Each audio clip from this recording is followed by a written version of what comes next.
Ele está tão diferente que eu nem o reconheci. Não é? Queridos, o Tiago vai estar se apresentando, né? E eu estou falando de um material também que ele tem lá atrás. Eu até gostaria que ele fizesse essa apresentação também. E ele vende para pagar em 30, 60 e 90 minutos. Essa coisa, né, pessoal? Essa parte eu não entro, tá bom? Então, nós vamos ouvir falar sobre missões. Então, eu queria pedir a você, ou melhor, pedir ao Espírito Santo que envolva você nesse trabalho. Que o Espírito Santo você possa, com Deus, possa encontrar um lugar em você, disposição, para que você possa fazer diferença no lugar onde você está plantado. Amém? Vamos colocar de pé? Vamos orar por Tiago. Pai, em nome de Jesus, nós te louvamos, nós te agradecemos pela tua presença, pelo louvor ministrado ao Senhor, pelo privilégio que o Senhor nos concede, Senhor, de estarmos reunidos aqui em muitas pessoas, Pai, falando do Senhor, ouvindo do Senhor e ministrando, Deus, a vida das pessoas, o Evangelho que transforma, o que liberta, o Evangelho que dá vida. Obrigado porque o Senhor nos resgatou do império das trevas e nos fez assentar nas regiões celestiais com Cristo, nos transportou para o reino do Filho do seu amor. O Senhor fez assim com o Tiago também, Senhor, ao ponto dele se dispor, Senhor, a levar o teu nome àquelas pessoas que não te conhecem ainda. Portanto, eu apresento a sua vida aqui, em nome de Jesus, que o teu Espírito Santo possa tomá-lo de tal forma, Senhor, que tudo que Ele preparou, que Ele tenha condições de passar tranquilamente, de uma forma simples e clara. E em nome de Jesus, neste momento também, eu repreendo toda a ação do maligno, todo espírito que tentar trazer desânimo ou inquietação ou qualquer coisa contra a palavra, contra o absorver da palavra, eu estou repreendendo em nome de Jesus, em concordância com a tua igreja, em nome de Jesus, em nome de Jesus. Abençoa, Pai, fala conosco nesta noite, inquieta o nosso coração nesta noite, em nome de Jesus. Amém. Parlons comme produit Cicero, son prénom dans tempo, Jesus ora nek só vai ter? Você vai? Vocês querem que eu traduza? Não sei. Eu quis dizer muito obrigado, pastor Cícero, Deus te abençoe, Senhor Jesus te ama, e te perguntei como você está, não é que sou sabai ter, aí você pode falar assim, sou sabai. Sou sabai? Sabai. Então, eu falei na língua do Camboja. Camboja é um país do Sudeste Asiático. Um desafio que faz parte da janela 1040, que a gente vai ouvir um pouquinho mais. Mas mais uma vez quero te agradecer, pastor Cícero, obrigado à igreja, pastor Hugo também esteve aqui, conversou antes, um pouquinho mais, os irmãos que a gente estivemos juntos no curso do AEI também, muito bom revê-los também, Deus abençoe. E muito obrigado mesmo. Eu estou aqui com a roupa do Camboja. Essa roupa é de casamento lá, só que ela é GG de lá. É o maior número. E aqui em mim está desse jeito, só para vocês terem uma noção, né? Então, meu nome é Tiago, eu tenho 27 anos de idade, eu converti com 16 anos de idade. Deus, pela sua graça e misericórdia, me tirou do império das trevas, me transportou para o reino do Filho do seu amor. Ele me deu o privilégio de conhecer a Jesus como meu Senhor e como meu Salvador. E assim, ali em 2002, mais ou menos, 2002 eu tinha ido ali para a Bahia, já tinha um tempo assim que eu estava sentindo um grande pesar na minha vida, um vazio, indo para shows, fazendo várias coisas que desagradam a Deus, usando drogas, bebendo, fumando. Teve um ano em Belo Horizonte que eu fui em quase todos os grandes shows que tiveram em Belo Horizonte.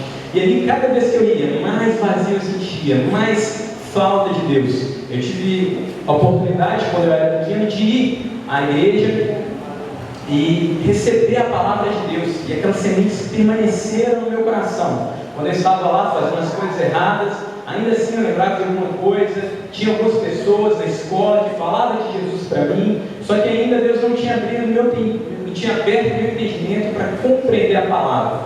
E ali em 2002, ali na Bahia, eu viajei, a primeira vez que eu tinha ido para a praia, com cerca de 15 anos, e Deus começou a me dar nojo daquilo que eu fazia. Ali no meio de tantas as coisas, eu lembro que eu li, eu vou falar para os irmãos, assim, é o que está acontecendo hoje em dia, mas ali nos casos que eu li assim, Bahia, o bairro da putaria. E ali eu estava ali para realmente fazer tudo que desagrada a Deus. Só que Deus, na sua incrível bondade, no seu grande amor por nós, a palavra fala que nós ainda éramos pecadores, Deus nos amou. Deus nos amou e Deus amou o mundo de tal maneira que enviou o seu Filho ao mundo, para que todo aquele que nele crê não pereça, mas tenha a vida eterna. E eu, no meio daquele tanto de pecado, eu começava a perceber que Deus estava querendo falar comigo. Eu comecei a sentir esse nojo, um asco, e o Espírito Santo já estava me convencendo do pecado, da justiça e do juízo. Me deu uma vontade muito grande de ler uma Bíblia. Eu estava no sul da Bahia, na cidade de Prato, só que eu não achei nenhuma Bíblia para ler. Eu voltei para Belo Horizonte e me deu uma vontade muito grande. Eu morava ali no Lagoinha, lá perto da Lagoinha, perto do centro, e ali me deu uma vontade muito grande de ler a Bíblia. Eu comecei de ler a Bíblia, não, de ir à igreja, e comecei a ir ali à Lagoinha. Fui cerca de 6 vezes ali e aceitei Jesus como meu Senhor e Salvador. Toda vez que fazia o apelo para aceitar a Jesus como meu Senhor e Salvador, eu levantava minha mão, e fui umas 6 vezes. E Deus honrou o meu coração, que eu estava ali sentindo. Depois de cerca de 2 anos, que Deus começou a agir de uma maneira poderosa na minha vida. Eu estava orando, buscando o Senhor, sabendo o que Ele queria da nossa vida. Nós cristãos, nós devemos orar, buscar a vontade do Senhor, e Deus vai nos revelar. Se a sua intenção mesmo é buscar a vontade de Deus, buscar aquilo que Ele tem para a sua vida, Deus vai revelar. E Deus falou assim comigo, um tempo antes Ele tinha falado em Provérbios 1,12: se os pecadores tentam te seduzir, não ceda, não vá com eles. Se você é jovem, se você é mais velho, se você é adulto, jovem adulto, ou se você já tem muito tempo no Evangelho e você está sentindo que você já está se esfriando, o seu amor pelas coisas de Deus estão se esfriando, não ceda ao pecado, ceda o seu coração a Jesus Cristo. Ele vai honrar a sua decisão. Eu falo aqui para, de repente, você entrou aqui a primeira vez, de repente você ainda não tem o Senhor Jesus como seu Senhor, como seu Salvador, abra o seu coração a Ele, Deus vai falar o seu coração. E assim Deus começou a mover, e orando, buscando o Senhor para saber o que Ele queria da minha vida. Deus falou comigo em Isaías 49, versículo 6: você não será apenas meu servo, mas eu farei também com que você seja uma luz para os outros povos, a fim de levar minha salvação ao mundo inteiro. E Deus cumpriu a sua palavra. Ali em 2007, Deus me deu o grande privilégio de estar ali na Missão Amém. Eu quero passar um vídeo da Missão Amém. Você pode passar o vídeo, por gentileza? Não entrei ainda na pregação, vou entrar ainda, mas faço parte também. Pode passar? Uma grande. Esta viagem não é apenas para a África, é para todo mundo não evangelizado. Dá um passo. Em 1913, com essas palavras ardentes em seu... Só na pausa. Estava ali na Missão Amém, 2007. Escutei de um jovem assim: ouse sair do Brasil e você verá o que Deus vai fazer. A Missão Amém é uma missão de evangelização mundial, que tem a intenção de alcançar os povos não alcançados. O foco dela, a visão dela é chegar aonde o Evangelho jamais chegou. Aí vocês vão entender um pouco mais o que é a Missão Amém. Pode ir, por favor. Essa viagem não é apenas para a África, é para todo mundo não evangelizado.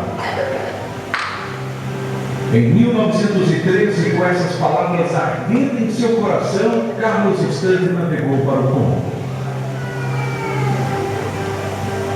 Stanley sabia que o coração de Deus pelos perdidos ultrapassaria muito além do horizonte da sua imaginação. Então, iniciou-se a sua aventura pelo mundo, movido pelo vento do Espírito Santo. Essa visão da África deu vida a uma nova missão, primeiro na América do Sul e depois além. Essas palavras proféticas se tornaram uma motivação para a fundação da Missão de Evangelização Mundial ao Oeste. Desde o início, nós da UEC temos nos caracterizado pela nossa dependência do Espírito Santo. De acordo com os nossos objetivos, a UEC Internacional tem se comprometido nesta jornada com os seus navegantes, nunca desistindo daquilo que parece humanamente impossível. Agora, em nosso centenário, nosso coração continua com esta grande visão de alcançar novos grupos de povos, ver igrejas sendo estabelecidas em novos locais e treinar novos obreiros. Nos últimos 2 anos, cada equipe da UEC tem buscado ao Senhor por direção para os próximos anos. À medida que oramos, conversamos, pesquisamos, oramos de novo e aguardamos, uma nova e extraordinária visão tem surgido. Alcançar povos. O Senhor tem nos direcionado no ministério com 33 novos grupos de povos. Alguns dentre eles são extremamente difíceis em diversos cantos da terra. Plantar igrejas. O Senhor tem nos guiado em direção a 180 novas localidades, aldeias, cidades e grandes centros urbanos, onde ainda não temos equipes, e ver comunidades vibrantes sendo estabelecidas ali. Mobilizar para missões. Nós gostaríamos de ver esses 1.200 novos obreiros se integrando em nossas equipes. Nós queremos trabalhar com os cristãos nacionais o máximo possível, equipando e treinando para que possam alcançar outras culturas. Também gostaríamos de ver muitos novos obreiros de diferentes cantos da terra unindo-se a nós.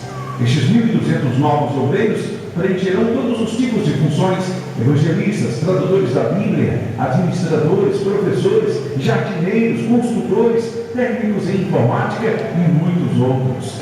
Nós sabemos que servimos a um Deus do impossível. Ele irá chamar as pessoas que Ele precisa para cumprir a sua missão. Você poderia ser um deles? Mais do que nunca, na missão Amém, nós reconhecemos com o espírito de oração que Deus é quem permanece. Desejamos ver uma rede de oração efetiva, perseverante e informada para cada um dos grupos ainda não evangelizados com os quais estamos envolvidos. Essa tarefa é muito grande para nós sozinhos. Somente se nos unirmos com outros para levarmos o Evangelho aos não alcançados e nos unirmos em oração. A oração é a chave para o avanço que desejamos.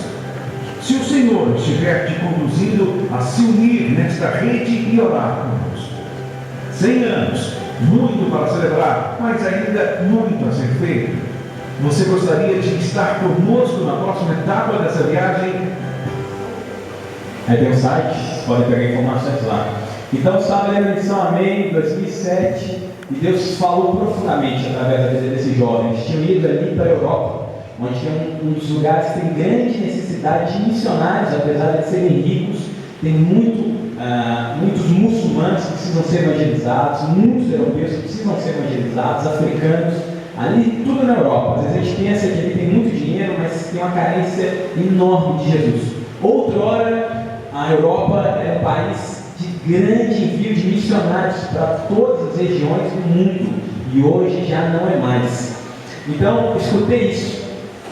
Tomei essa palavra no meu coração. Deus me deu a graça de fazer camisas, me deu sabedoria. Fui em várias igrejas, vendendo camisas, despertando, mobilizando igrejas para orarem pelo Camboja. E eu fui para o Camboja. Fiquei 21 dias num país do Sudeste Asiático, Camboja. A minha intenção agora é retornar para lá. Se Deus se agradar de mim, conforme fala Josué, se Deus se agradar de nós, se Deus se agradar de mim, devo retornar ali no final do ano que vem. Eu sou da 8ª igreja presbiteriana, pastor Jeremias, em frente ao Minas Shopping, e estou indo para a Missão Amém, fazer um curso, esse curso para vocês, sermos missionários da Missão Amém, e fico cerca de 3 meses lá. Depois, no segundo semestre, devo ir para um país de língua inglesa para poder aperfeiçoar o inglês, e depois, cerca de 1 ano, ou 11 meses, 10 meses, retorno ao Brasil e depois Camboja, a longo prazo. A intenção é trabalhar no Camboja cerca de 20 anos. Não tem como você fazer um trabalho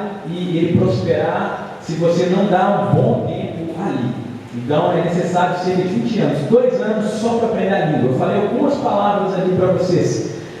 São cerca de 33 consoantes e 27, se eu não me engano, vogais. Então os sons são mais ou menos assim. Eu vi, outro dia eu estava olhando as vogais. A significa uma coisa, A significa outra. Então são totalmente diferentes do nosso alfabeto. um grande desafio, uma barreira linguística a ser alcançada. Só que Deus não parou aí.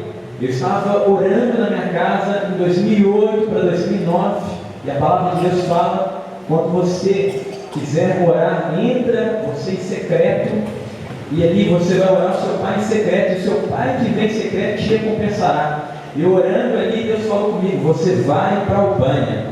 A missão Amém estava com um outro impacto para a missão para a Albânia. Isso foi em 2009, e Deus falou isso comigo no meu coração, eu guardei. E Deus foi levantando pessoas, foi trabalhando, recebi oferta até do Oriente Médio para ir para a Albânia. Deus levantou pessoas, levantou intercessores mais uma vez.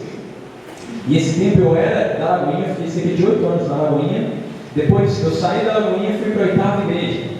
E ali eu percebi que Deus tinha terminado meu tempo na Lagoinha e começado um novo tempo na 8ª igreja em 2011.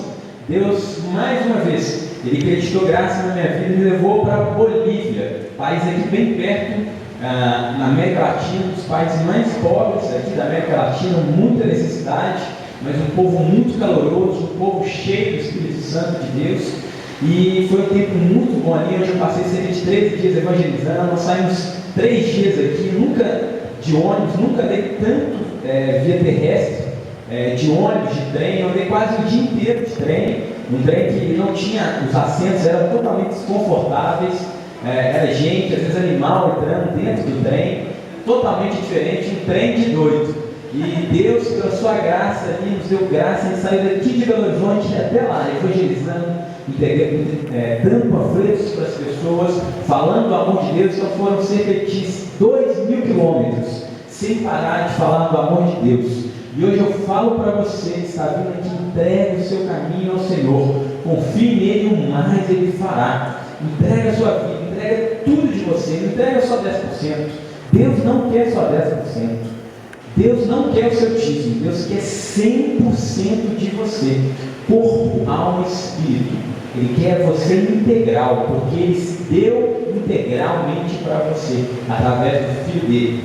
E Deus é tão bom conosco que Ele nos traz amigos e amigas para compartilhar esse chamado. Hoje eu estou aqui com uma amiga minha, que chama Daiane, ela é da Lagoinha, e ela esteve recentemente ali em Guiné-Bissau. Pode ficar de pé, Daiane, por favor. Ela está com uma roupa lá de Guiné-Bissau, e ela vai falar um pouquinho para vocês sobre a Guiné-Bissau, cerca de uns 3 minutos. A gente tem esse privilégio de poder servir. Eu acredito que Deus tem me dado graça de poder passar para ela um pouco de missões, um pouco daquilo que eu recebi do Senhor. Então, a palavra contigo. Boa noite, igreja. Boa noite a todos. Eu me chamo Daiane e é um privilégio poder compartilhar com vocês também, né? O Senhor me levou para uma missão, isso eu tenho certeza e convicção de tudo que Deus permitiu eu viver ali, né? Guiné-Bissau é um país do continente africano. E como toda a África, né? Acho que todo mundo já ouviu falar dos grandes desafios em todos os sentidos na África, né? E Guiné-Bissau não é diferente, é um país muito pobre, né? Pobre em todos os sentidos. E é um povo que precisa de Deus, né? Muito de Deus, embora tenha muitas igrejas, muitas pessoas que trabalham em Guiné-Bissau, ainda precisa de muitos obreiros, né? Pessoas que permaneçam há muito tempo em Guiné-Bissau, fazendo trabalho, cuidando, trabalhando com o pessoal lá. E eu fiquei 21 dias, né? Eu tive o privilégio de ir dia 31, né? O Senhor levou a gente na virada do ano. Nós passamos a virada do ano dentro do avião. E uma virada do ano diferente, né? Saber que você está indo em um lugar diferente, servindo o Senhor ali. E foi um desafio muito grande a gente sair da nossa casa e ir para Guiné-Bissau, né? Porque o povo é uma cultura diferente, a gente não sabia qual o idioma, não sabia falar nada, não sabia como seria lá, né? Eu falo português, mas a maioria do povo são muitas tribos que tem em Guiné-Bissau. Então, ao mesmo tempo que eles falam o idioma fula, eles falam crioulo, eles falam português, eles falam outro dialeto. Então, assim, a gente ficava meio que perdido, mas se não foi dando graça, né? A gente pôde trabalhar. Eu vi uma equipe de 17 pessoas, né? Trabalhamos com o pessoal de odontologia, pessoal de medicina, e foi muito bacana poder servir o pessoal lá, né? O Senhor, algo que me marcou muito, a gente trabalhou na capital, né? Nesses 21 dias nós ficamos uma semana na capital e o restante no interior de Guiné-Bissau é totalmente muçulmano. É um povo assim, que foi islamizado de uma maneira muito grande. Eles se entregam ao islamismo, e isso marcou muito a gente, porque você vê o pessoal acordando cedo para fazer as orações que eles têm que fazer, o pessoal se dedicando totalmente ao islamismo, aprendendo a língua. E lá eles têm uma maneira diferente de aprender, que eles fazem um círculo, todas as crianças, e eles são obrigados a falar, a pronunciar o Alcorão. E se uma criança erra nesse círculo, ela é espancada. Sabe? Aí começa uma sessão de pancadaria lá, até ela acertar. Enquanto ela não acerta, ela é espancada, né? Então, assim, é algo que me marcou, sabe? A gente tem tanta liberdade de ler a palavra do Senhor, sem ninguém nos pressionar, e muitas das vezes a gente não lê, né? A gente não valoriza tanto. E o desafio, né, de valorizar a palavra, porque o Senhor Jesus está voltando e a gente precisa de estar firme com o Senhor, né? O povo de Guiné-Bissau é um povo muito caloroso, é um povo, assim, diferente. A igreja do Senhor em Guiné-Bissau tem crescido, tem prosperado, as pessoas têm sido desafiadas. Há muitos missionários brasileiros em Guiné-Bissau, né? E glória a Deus, o que o Senhor nos levou, e tem desafio de ano que vem vai ter outro impacto para Guiné-Bissau, né? Para retornar e continuar o trabalho. Deus abençoe vocês. Glória a Deus. Obrigado, Daiane. Deus abençoe. Então, ela falou sobre a questão deles decorarem, mas eles têm que decorar no árabe, não é isso mesmo? Então, essa questão de aprender a língua árabe, eles querem não só islamizar os países, mas também arabizar os países inteiros. Isso, eles têm planos para toda a América Latina. Há um tempo atrás, teve como se fosse um congresso aqui no Brasil de como eles poderiam islamizar toda a América Latina. Na Bolívia tinha muçulmanos. Eu estava na cidade de Corumbá. Alguém aqui pode conhecer Corumbá? Ali em Mato Grosso, conhece? Então, ali em Corumbá, quente, cerca de 40 graus, sensação térmica fortíssima. Eu estava indo ainda para a Bolívia, era a fronteira. Ali eu vi uma mulher toda vestida de burca. Eles estão na fronteira do nosso país com a Bolívia. Então, são um dos grandes desafios. Deus também nos desafia dia após dia a viver a sua palavra e também a levar o Evangelho até os confins da terra. Alguém que já ouviu falar alguma vez de janela 10x40? Todo mundo? Levanta a mão, só para eu ver. Janela 10x40. Pode baixar, por gentileza. Então, janela 10x40, um grande desafio. Deus me deu a oportunidade de estar nesses lugares onde está a janela 10x40. Vou passar mais um vídeo rapidamente para vocês terem noção do que é a janela 10x40. Pode passar, irmão? Preste atenção, a música também fala muito.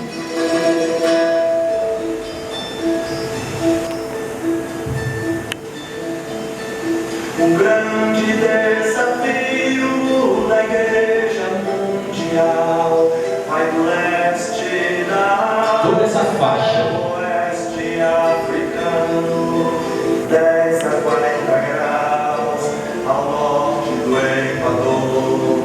Janela 1040, um povo sofredor, perto de 2/3 da população da terra reside ali na janela 1040, bilhões de corações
Senhor, igreja, Deus está ao nosso lado, pois o povo a cada dia está morrendo no pecado.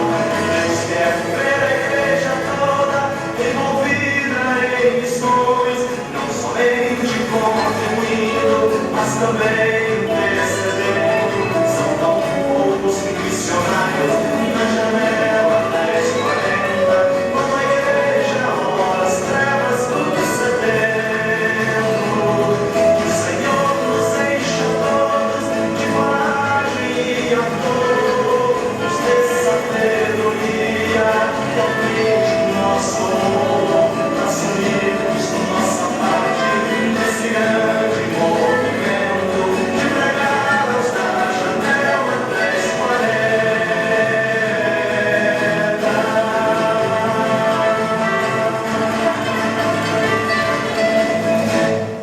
Grande desafio, janela 10x40. Agora vocês entenderam o que é a janela 10x40? Grande desafio, grande desafio. Feche os olhos, por gentileza. Pensa agora na população de todo o mundo, a população do mundo inteiro, cerca de 7 bilhões de pessoas. Vai pensando, pensa.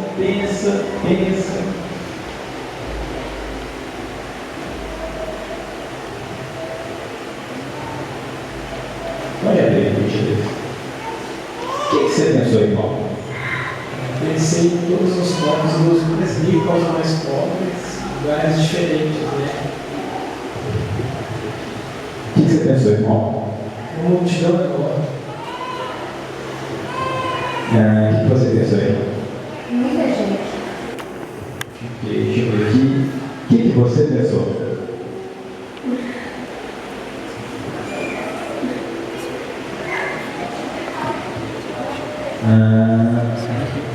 O que você pensou? Estou sofrendo.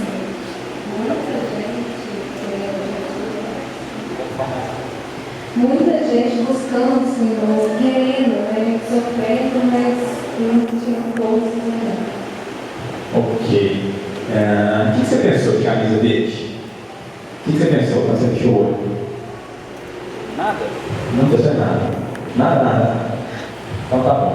Seguinte, olha só que interessante. A gente falou sobre a janela 10x40, a gente fechou os olhos e pensou na população mundial. Ninguém falou para mim de crianças. Alguém pensou em crianças? Você pensou duas pessoas. Aqui a gente deve ter cerca de 100 pessoas, mais ou menos. 2 pessoas. Só para os irmãos terem ideia, na China são cerca de 300 milhões de crianças. Olha o desafio.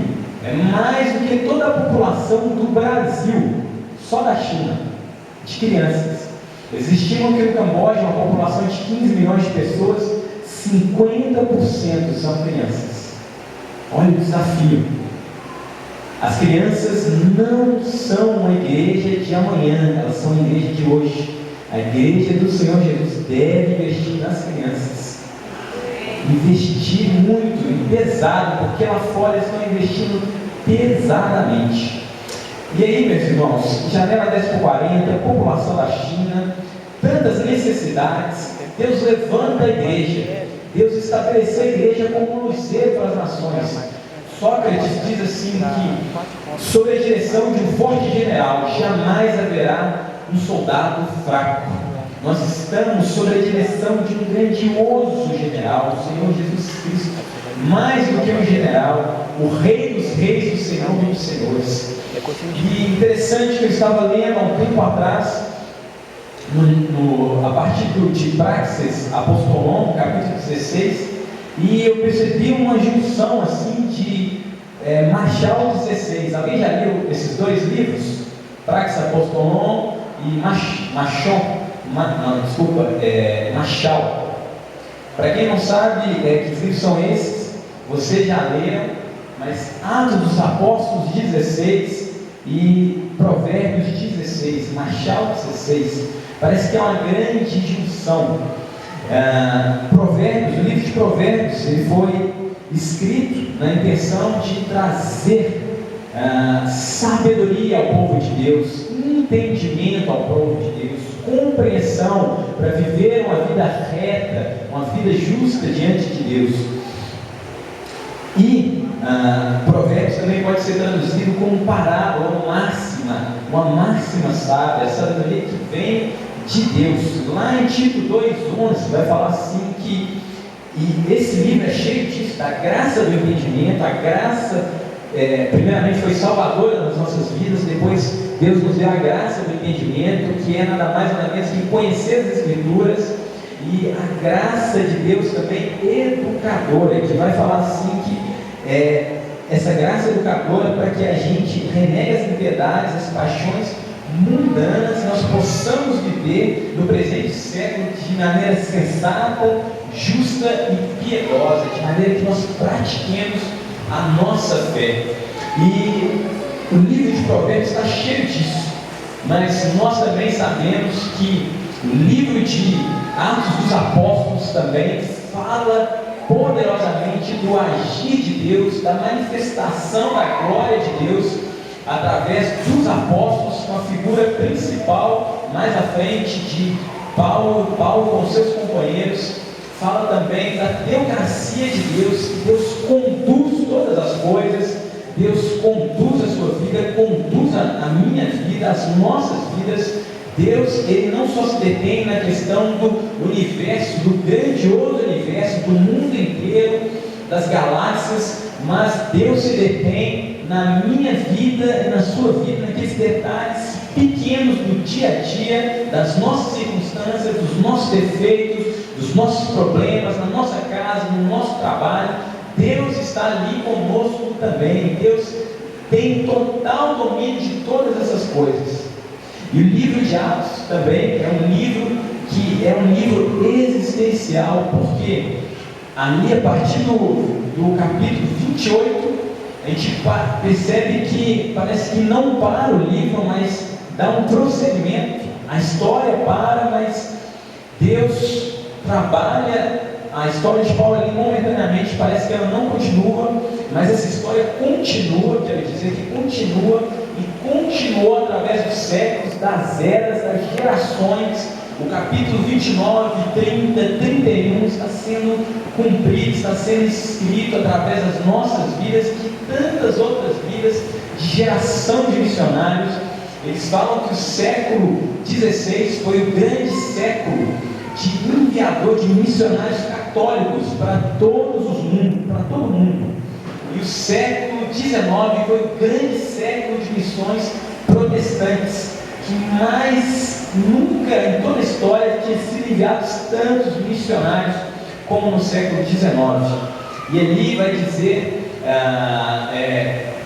William Carey foi um missionário que trabalhou na China, e fala assim: espere grandes coisas de Deus, faça grandes coisas para Deus. William Carey, ele teve a oportunidade de trabalhar na Índia, evangelizar, dar sua vida ali, enterrou alguns de seus filhos ali na Índia, fez um trabalho grandioso. Ele é considerado o pai das missões modernas desse tempo.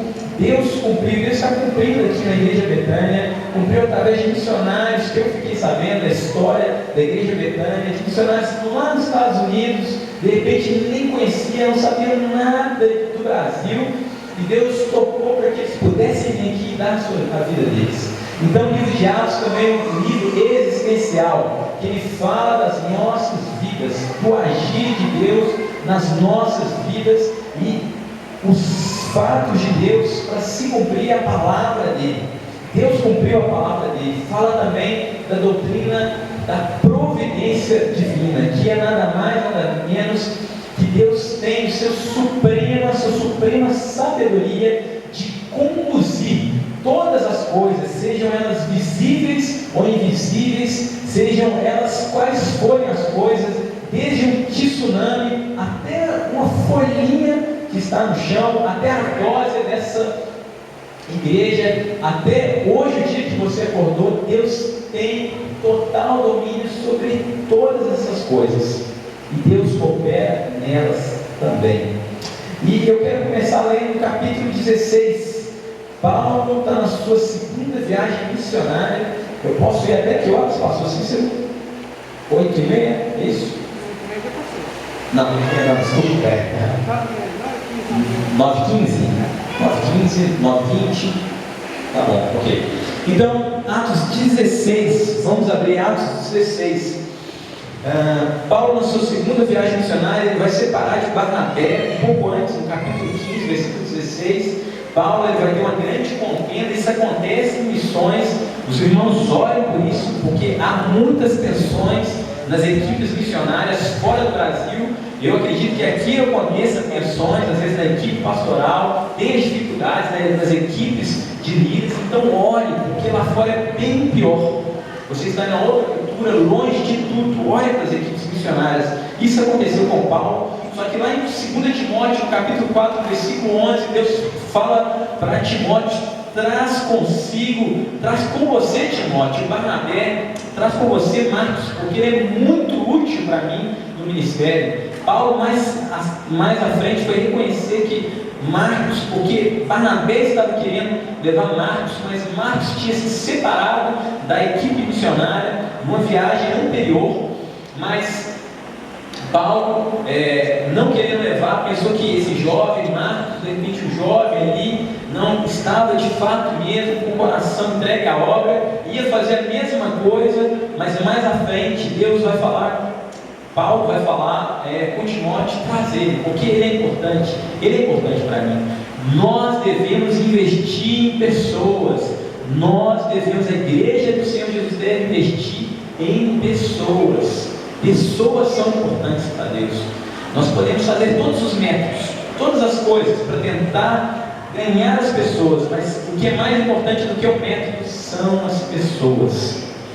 Então a palavra fala aqui que chegou também a Derbe e Listra, Atos 16:1. Havia um discípulo chamado Timóteo, filho de uma judia crente, mas de pai grego. Dele davam bom testemunho os irmãos em Listra e Icônio. Quis Paulo que ele fosse em sua companhia, por isso circuncidou por causa dos judeus naqueles lugares, pois todos sabiam que seu pai era grego. Ao passar pelas cidades, entregavam os irmãos para que as observassem as decisões tomadas pelos apóstolos e presbíteros de Jerusalém. Assim as igrejas eram fortalecidas na fé e dia a dia aumentavam em números. Aqui a gente tem um princípio de Paulo. Ele identifica um potencial missionário em Timóteo.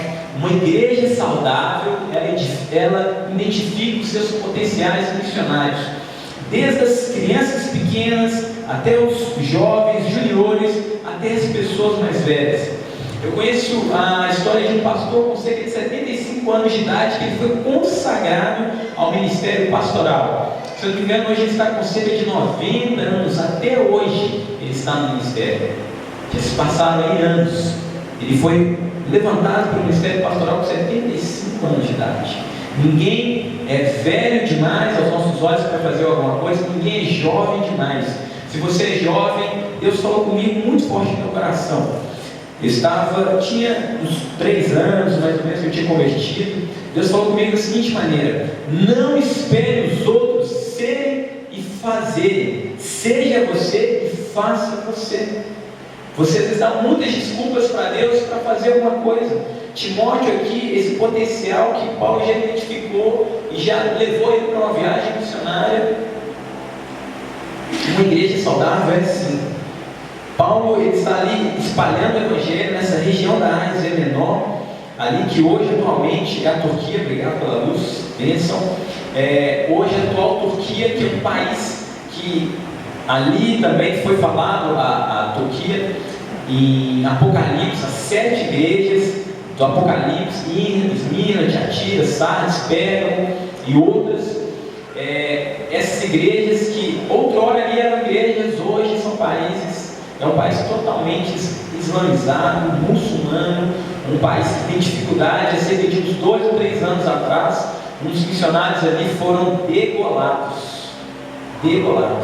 Esse é o preço que se paga para levar o evangelho até regiões onde o evangelho é totalmente menosprezado. O que para nós aqui é motivo de aleluia, de glória, para eles é uma completa blasfêmia a Maomé, ao islamismo. A gente tem que repensar isso, repensar o que a gente está vivendo, o que a gente tem aqui.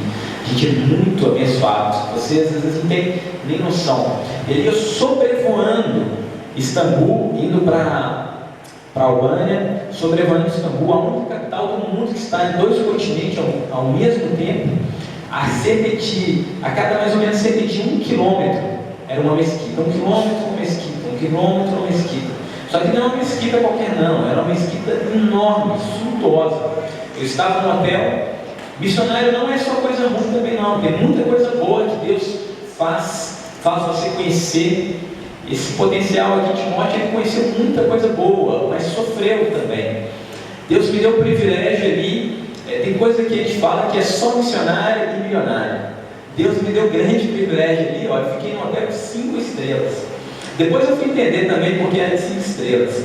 Porque a nossa passagem a gente tinha que fazer uma conexão para a gente ir para a Turquia, para a Albânia. E ali, eles deixam a gente num hotel de 5 estrelas para a gente poder gastar, porque lá tudo é mais caro. Então tem seus gastos também. Graças a Deus a gente não gastou muita coisa, mas tem coisa boa também, não é só sofrimento. Deus nos dá muitas e ricas experiências com Ele, com Sua palavra, com pessoas que você jamais imaginaria te conhecer.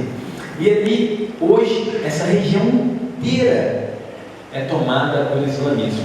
A Turquia é um país enviador de missionários islâmicos. Eles enviam missionários islâmicos para várias partes do mundo. E Paulo está nessa região, que antes não era islamizada, nem existia o islamismo ainda, identificou esse potencial missionário, trabalhou esse potencial missionário. Essa igreja aqui tem potenciais missionários, eu tenho certeza disso. Jovens, crianças, pessoas mais velhas. Esse ano vai ter o Congresso da Missão Amém. Eu desafio essa igreja a enviar no mínimo 5 pessoas para lá, para vocês entenderem mais ainda dos desafios que estão ainda por vir e que estão em vários lugares, em várias partes do mundo. Então, a Missão Amém tem esse congresso muito bom. Olha só, quando a gente identifica o potencial missionário, quando a gente trabalha esse potencial missionário, certamente acontece isso. Assim, as igrejas eram fortalecidas na fé, dia a dia aumentavam em números. E Deus nos dá esse privilégio. Irmão, não seja confusão, não seja um irmão atribulado, muda de vida no nome de Jesus. Em vez de você ficar dando trabalho para o pastor, para a liderança, seja uma bênção para as nações. Ore por isso dia após dia e Deus vai te ajudar para que outras pessoas que não têm o privilégio que você tem possam conhecê-lo. Interessante que Deus trabalha aqui com Paulo. No versículo 6, e percorrendo a região frígio-gálata, tendo sido impedidos pelo Espírito Santo de pregar a palavra na Ásia, defrontando Mísia, tentavam ir para Bitínia, mas o Espírito de Jesus não permitiu. E tendo contornado Mísia, desceram a Troade. À noite sobreveio a Paulo uma visão, na qual um varão macedônio estava em pé e rogava, dizendo: passa a Macedônia e ajuda-nos. Assim que teve a visão, imediatamente procuramos partir para aquele destino, concluindo que Deus nos havia chamado para anunciar o Evangelho. Que maravilha!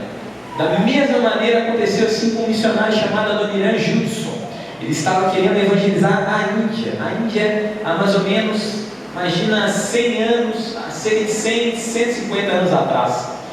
A Índia tem cerca de 2 milhões de deusas e de deusas que são cultuados diariamente, noite e dia, 24 horas, 365 dias por ano. Eu lembro quando eu era adolescente, eu vi uma foto de um homem que ele casou com um animal, uma macaca. Ele vestiu essa macaca porque ele acreditou que ela seria a reencarnação da sua mulher. Triste, triste, triste. Completa ignorância. Muito triste. Mas a dona Irã Júlia estava querendo ir ali para a Índia. Só que ele foi tentando entrar, tinha a época das colônias, teve dificuldade em entrar, não, foi tentando entrar em outros países, não conseguiu. E chegou ali onde que antigamente era chamado Birmânia, que hoje é chamado Mianmar, onde teve também o tsunami ali, e muitas vidas pereceram. E olha só, ele trabalhou ali, traduziu a Bíblia, foi preso, a sua esposa levava um travesseiro para ele, ali ele escondia páginas da palavra de Deus. Já ouvi falar que ele passou por depressão cerca de 20 anos com depressão, mas dia a dia pregando a palavra de Deus.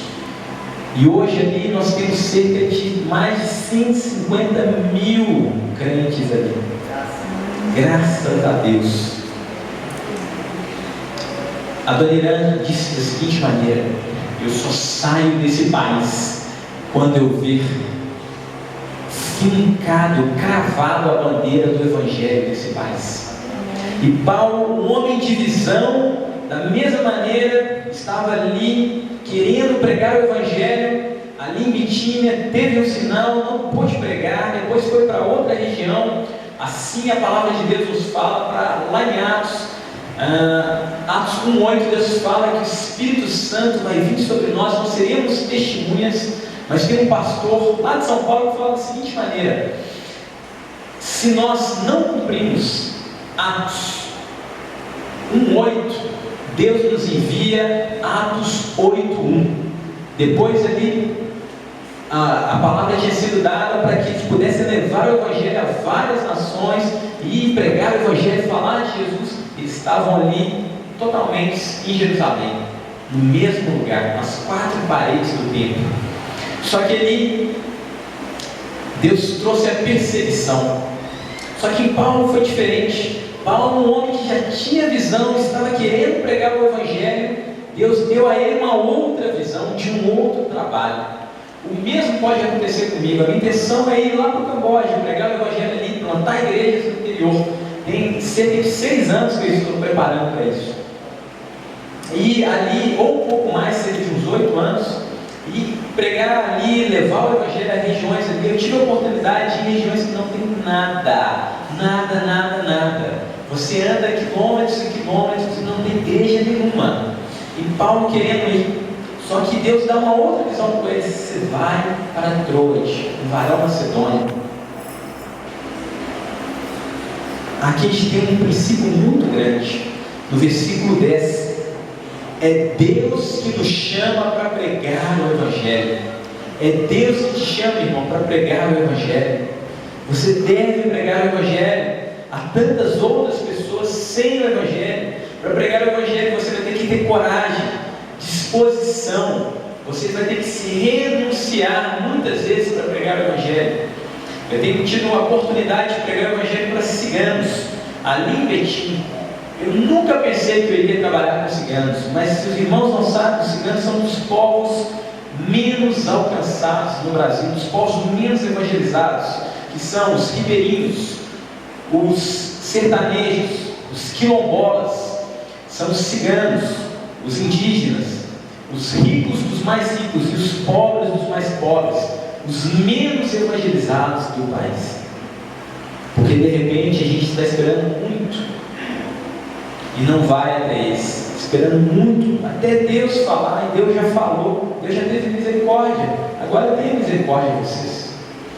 E Paulo, esse homem cheio de visão missionária, ele chega e tenta evangelizar, mas Deus direciona ele para outro lugar.